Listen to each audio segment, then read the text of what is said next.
Cricket talks ത്രികോണത്തിലേക്ക് എല്ലാവർക്കും സ്വാഗതം. ഇന്ന് ഹൈദരാബാദിന്റെ മത്സരമാണ്. ഹൈദരാബാദിന് വിജയിച്ചേ പറ്റൂ. അവർ കളിച്ച 4 മത്സരത്തിൽ 3 പരാജയപ്പെട്ട ഒരു വിജയം. മറുഭാഗത്ത് രാജസ്ഥാൻ റോയൽസ് ആണ്. അവർ കളിച്ച 4 വിജയിച്ചിട്ടാണ് വരുന്നത്. ഇന്നത്തെ മത്സരം നടക്കുക ഹൈദരാബാദിന്റെ ഹോം ഗ്രൗണ്ടിലാണ്. നമുക്ക് ഏതായാലും ഈ വീഡിയോയിൽ pitch report, team news, possible lineup എന്നീ കാര്യങ്ങളൊന്ന് വിശദമായിട്ട് തന്നെ നോക്കാം. പിച്ച് റിപ്പോർട്ടിലേക്ക് വന്ന് നമുക്കറിയാം ഹൈദരാബാദിന്റെ പിച്ചിലാണ് ബൗളേഴ്സിന് ഇമ്പാക്ട് കിട്ടാനും ചാൻസ് ഇല്ലെന്നാണ് റിപ്പോർട്ടുകൾ വരുന്നത്. ഒരു ഫ്ലാറ്റ് ട്രാക്ക് ആവാനാണ് ചാൻസ് കൊടുക്കുന്നത്. മിക്സഡ് സോയിൽ ആയിരിക്കും, ഫ്ലാറ്റ് ട്രാക്ക് ആയിരിക്കും എന്നാണ് അറിയപ്പെടുന്നത്. അങ്ങനെയാണെങ്കിൽ ബാറ്റേഴ്സിന് കൂടുതൽ അഡ്വാൻറ്റേജ് കിട്ടും. ഒരു പ്യുവർ ഫ്ലാറ്റിലാണെങ്കിൽ നല്ല റൺസ് വരാൻ ചാൻസ് ഉണ്ട്. ഇന്നൊരു 240, 230 ഒക്കെ വരാൻ തന്നെയാണ് സാധ്യത കൂടുതലും. പിന്നെ ഇവിടെ ഇപ്പോൾ സ്പിന്നേഴ്സിന് ഒരു ചാൻസ് ഇല്ല. സ്പിന്നേഴ്സിന്റെ റൺ റേറ്റ് എത്രയത് 10.91 പേസേഴ്സിന്റെ ആവട്ടെ 9.4. അതാണ് ഞാൻ പറഞ്ഞത്, വലിയ റൺസിലേക്ക് വരാനുള്ള സാധ്യത കൂടുതലാണെന്ന്. ഈ മത്സരത്തിലേക്ക് വരുമ്പോൾ ടീം ന്യൂസിന്റെ കാര്യങ്ങളിലേക്കൊക്കെ വരുമ്പോൾ ഇപ്പോ വൈഭവ് സൂര്യവംശി, യശസ്വി ജയ്സ്വാൾ രണ്ടുപേരും മികച്ച ഫോമിലാണ് ഇപ്പോൾ കളിച്ചുകൊണ്ടിരിക്കുന്നത് രാജസ്ഥാന് വേണ്ടിയിട്ട്. അവരിപ്പോ യഥാർത്ഥത്തിൽ മികച്ച രീതിയിൽ ഇതിനെ ഓപ്പൺ ചെയ്യുന്നുണ്ട്. സൂര്യവംശിയുടെ ഫോം നമുക്കറിയാലോ. ജയ്സ്വാളിന്റെ ഫോമിന്റെ കാര്യത്തിലും സംശയങ്ങൾ വേണ്ട. രണ്ടുപേരും മികച്ച രീതിയിലാണ് ഹിറ്റ് ചെയ്തുകൊണ്ട് നിൽക്കുന്നത് എന്നാണ് അറിയപ്പെടുന്നത്. പിന്നെ SRHന്റെ മിഡിൽ ഓർഡർ, അതായത് 4 മുതൽ 7 വരെ അവർക്കാണ് മോസ്റ്റ് റൺസിന്റെ ടൂർണമെന്റ്. SRHന്റെ മിഡിൽ ഓർഡേഴ്സ് ആണ് ഈ ടൂർണമെന്റിലെ മോസ്റ്റ് റൺസ്. 376 റൺസാണ് ഈ നമ്പർ 4, നമ്പർ 5, നമ്പർ 6, നമ്പർ 7 ബാറ്റ്സ്മാർ കൂട്ടിയിട്ട് കമ്പൈൻഡ് ആയിട്ട് എടുത്തത്. വേറൊരു ടീമിന് ഇത്ര റൺസ് ഇല്ല. അവരുടെ സ്ട്രൈക്ക് റേറ്റ് അവിടെ 141 എന്ന് കൂടി പറയുന്നത്. അതും അതായത് ഈ 10 ടീമിൽ 7ാമത്തെ അവരുടെ സ്ട്രൈക്ക് റേറ്റ് ആയിരുന്നു കുറച്ച് പ്രശ്നങ്ങൾ ഉണ്ട് എന്ന് കൂടി പറയുന്നുണ്ട്. പിന്നെ ഹെഡും അഭിഷേകും ജയ്സ്വാളും സൂര്യവംശിയും ഈ രണ്ട് ഓപ്പണേഴ്സ് ഡിസ്ട്രക്റ്റീവ് ഓപ്പണേഴ്സ് ആണ്. IPL ഈ സീസണിൽ ഏറ്റവും മോസ്റ്റ് ഡിസ്ട്രക്റ്റീവ് ഓപ്പണേഴ്സ് ആരെന്ന് വെച്ചാൽ ജയ്സ്വാളൻ, സൂര്യവംശി ആൻഡ് അഭിഷേക് ഹെഡ് എന്ന കാര്യം കൂടി പറയേണ്ടി വരും. രണ്ടുപേരും മികച്ച രീതിയിലാണ് കളിക്കുന്നത്. അവരുടെ റൺ റേറ്റ് അവിടെ 13, 12.5 ഒക്കെയാണ് റൺ റേറ്റ് ഉള്ളത്.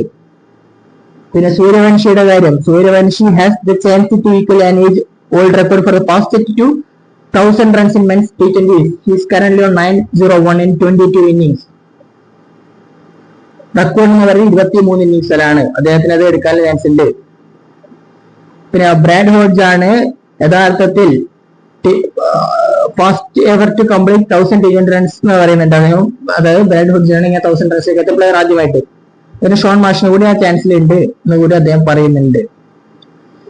പിന്നെ ഒരു വായിക്കേണ്ട കാര്യം എന്താണെന്ന് വെച്ചാൽ ഇപ്പോ ഹെൻഡ്രിക് ക്ലാസൻ യഥാർത്ഥത്തിൽ IPL second highest run getter ആണ് ഈ സീസണിൽ. അദ്ദേഹം മികച്ച ഫോമിലാണ്. പക്ഷേ കഴിഞ്ഞ കളി യഥാർത്ഥത്തിൽ അദ്ദേഹത്തിന് മികച്ച രീതിയിൽ കളിക്കാൻ പറ്റുമോ? അദ്ദേഹത്തിന് ഇപ്പൊ കഴിഞ്ഞ കളിയിൽ അദ്ദേഹത്തിന് വലിയ ഇമ്പാക്ട് ഉണ്ടാക്കാൻ സാധിച്ചിട്ടില്ല. ശരിയാണ്, കഴിഞ്ഞ കളി അദ്ദേഹം 36 റൺസ് എടുത്തു. പക്ഷേ 6 ഓവറിൽ 105 പോയ ടീം പിന്നെ 20 ഓവർ ആകുമ്പോൾ 20 റൺസിലേക്ക് എത്തിയിട്ടുള്ളൂ. അതാണ് നമ്മൾ പറയുന്നത്. പിന്നത്തെ 14 ഓവറിൽ 110 റൺസ് മാത്രമേ എടുക്കാൻ സാധിച്ചിട്ടുള്ളൂ. ക്ലാസിന്റെ സ്ട്രൈക്ക് റേറ്റ് ഇപ്പൊ കുറച്ച് പ്രശ്നമാവുന്നുണ്ട്. അദ്ദേഹം KKRനെതിരെ ബെസ്റ്റ് ഇന്നിംഗ്സ് എടുത്തിട്ടുണ്ട്. പക്ഷേ മറ്റു മത്സരങ്ങളിൽ അദ്ദേഹം ഇപ്പോ RCBക്കെതിരെ 22-31, അങ്ങനെ 41 62 LSCക്കെതിരെ എടുക്കുന്നുണ്ട്. ഇന്നലെ 33 33. പക്ഷെ അത് 33 33 അദ്ദേഹം അങ്ങനെ. പക്ഷെ ഈ 3 മത്സരം SRH പരാജയപ്പെട്ടിട്ടുമുണ്ട്. പക്ഷെ അവിടെ ബൗളിങ്ങിന് ഒരുപാട് പ്രശ്നങ്ങളുണ്ട്. ഇപ്പോ പാറ്റ് കമ്മിൻസ് ഏപ്രിൽ 23 തൊട്ട് ജോയിൻ ചെയ്തു. അപ്പൊ 2-3 മത്സരങ്ങളെയും കഴിയാറുണ്ട്.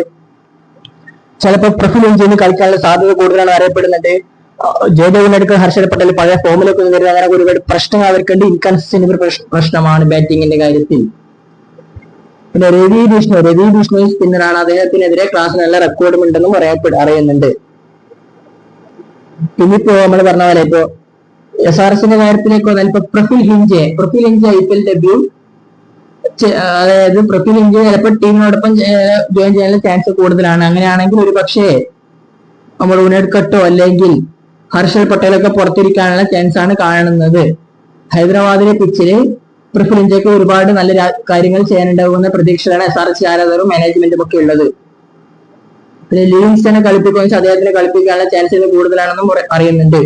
ഒരു പക്ഷേ ലിവിങ്സ്റ്റൺ കൂടി എന്റെ ടീമിലേക്ക് വന്നേക്കാം എന്ന് കൂടിയും പറയുന്നുണ്ട് ഇപ്പോ.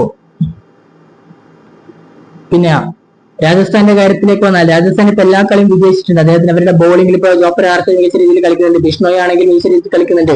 ദേശ്പാണ്ഡെ എല്ലാവരും ഫോമിലാണ്. അങ്ങനെ രാജസ്ഥാൻ എല്ലാം ക്ലിക്ക് ആവുന്ന കാഴ്ചയിൽ അവരുടെ ഒരു പ്രശ്നം റിയാൻ പരാഗ് ഫോം ഔട്ട് ആണ് എന്ന കാര്യം കൂടി നോക്കണം. ഫോം ഗൈഡിലേക്ക് വന്ന SRH കളിച്ച അവസാനം കളിച്ച 4 മത്സരങ്ങളിൽ 3 പരാജയം, 1 തോൽവി, ഒരു വിജയം. നമ്മുടെ രാജസ്ഥാനായിട്ട് കളിച്ച 4-ൽ 4 വിജയിച്ചു. പക്ഷേ ഹെഡ് ടു ഹെഡ് ആവുമ്പോൾ അവസാനം 5 മത്സരങ്ങൾ 4 എണ്ണവും SRH ആണ് വിജയിച്ചത്. ഒരു മത്സരം മാത്രമേ രാജസ്ഥാൻ വിജയിക്കാൻ സാധിച്ചിട്ടുള്ളൂ. പിന്നെ SRHന്റെ കാര്യത്തിലേക്ക് അവരുടെ middle orders batting capacity talent ഉണ്ട്, പക്ഷെ അവർക്ക് സ്ട്രൈക്ക് റേറ്റ് അല്പം കുറവാണെന്ന കാര്യം കൂടി ഓർക്കണം നമ്മൾ. പിന്നെ അഭിഷേക് ശർമ്മ, ട്രാവിസ് ഹെഡും കൂടി 3ാമത്തെ തവണ 100+ പവർ പ്ലേ സ്കോർ എടുക്കുന്നത് എന്ന് കൂടി നമ്മൾ ഓർക്കേണ്ട കാര്യമാണ്. അപ്പൊ 2 പേര് ഇപ്പൊ മികച്ച രീതിയിൽ തന്നെ ഹിറ്റ് ചെയ്യുന്നുണ്ട്, കാര്യം കൂടി സംശയങ്ങൾ വേണ്ട. രാജസ്ഥാന്റെ കാര്യത്തിലൊക്കെ വന്നാൽ യശസ്വി ജയ്സ്വാളും വൈഭവ് സൂര്യവംശിയും മികച്ച ഫോമിലും ഉണ്ട്.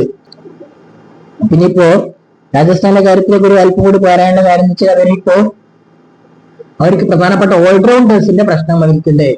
ഓൾറൗണ്ടിൽ SRHനും പ്രശ്നമാണ്. ഈ 2 ടീമിലും ഓൾറൗണ്ടേഴ്സ് ആണ് അവർക്ക് ഒരു വീക്ക്നെസ് ആയിട്ട് നമ്മൾ കാണുന്നത്. അപ്പൊ 2 ടീമിന്റെ ഒരു പ്രോബബിൾ ലൈനപ്പിലേക്ക് വന്നാൽ SRHന് വേണ്ടിയിട്ട് ഓപ്പണിംഗിൽ അഭിഷേക് ശർമ്മയും ട്രാവിസ് ഹെഡും കൂടെ ഓപ്പൺ ചെയ്യും. Number 3 Ishan Kishan, number 4 Heinrich Klaasen, number 5 Salil Arora, number 6 Aniket Verma വരാൻ ചാൻസ് ഉണ്ട്. Number 7 Nitish Kumar Reddy or Liam Livingstone, number 8 Harsh Dubey, number 9 Shivang Kumar, number 10 Harshal Patel, number 11 Eshan Malinga. Impact ആയിട്ട് ജേതവ് ഉണ്ണിക്കട്ടോ, പ്രഫുൽ ഇഞ്ചിയൊക്കെ വരാനുള്ള ചാൻസ് ആണ് കാണുന്നത്. മറുഭാഗത്തേക്ക് വന്നാൽ രാജസ്ഥാന്റെ കാര്യത്തിൽ യശസ്വി ജയ്സ്വാൾ, വൈഭവ് സൂര്യവംശി കൂടി ഓപ്പൺ ചെയ്യും. ത്രൂജൂറിൽ number 3 Riyan Parag, number 4 Shimron Hetmyer, number 5 Donovan Ferreira, number 6 Ravindra Jadeja, number 8 number 7 Jofra Archer, number 8 Nandre Burger, number 9 Sandeep Sharma, number 10 Ravi Krishna, number 11. Impact ആയിട്ട് ബ്രിജേഷ് ശർമ്മ വരാനുള്ള ചാൻസ് ആണ് കൂടുതലും കാണുന്നത്. എന്തായാലും ഈ മത്സരത്തിൽ SRH വിജയിക്കുമെന്നാണ് നമ്മുടെ അഭിപ്രായം. കൂടുതൽ വീഡിയോസുമായി നമ്മൾ വീണ്ടും എത്തുന്നതായിരിക്കും.